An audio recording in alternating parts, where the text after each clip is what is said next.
Hello, this is Geoff with In-Depth Studies. Today we're looking at Titus chapter 1, verse 6. Now, this is one of the two places that talk about the qualifications for an elder or bishop or overseer.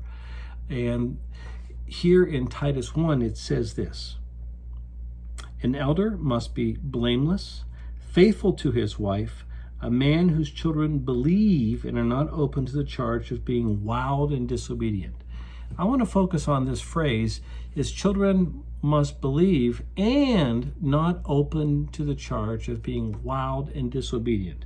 Now there is a footnote here. I'm reading from the new NIV, and the footnote is this could also mean, instead of believe, it could mean children are trustworthy.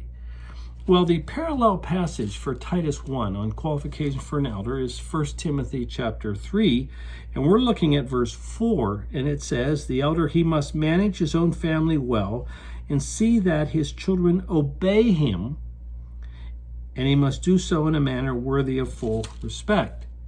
So when I get to, going back here to Titus chapter 1, so when it says children who believe, the word can mean both believe or trustworthy.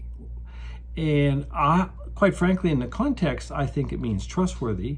I believe that the CSV, the Christian Standard Version, will put that in the text and put the believe in the footnote.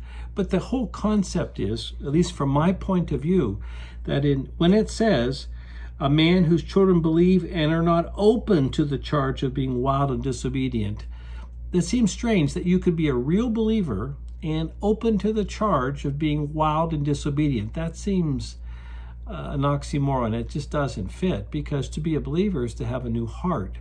You may struggle with sin, but you're always a God lover struggling with sin, and you are never content to stay in your sin. And that applies to children who are believers as well as adults. The new heart is still the new heart. So I would take this as being children who are in submission, trustworthy, or to use the language of 1 Timothy chapter 3, children who obey. So that if someone is going to be an elder, he has to have, his family has to be in order. You can't control whether they're a believer or not, but you can control whether your household is in order. So if this is helpful, you might want to check out some other of Geoff's thoughts on youtube.com, and you can subscribe to them there also. So thank you very much. Bye-bye.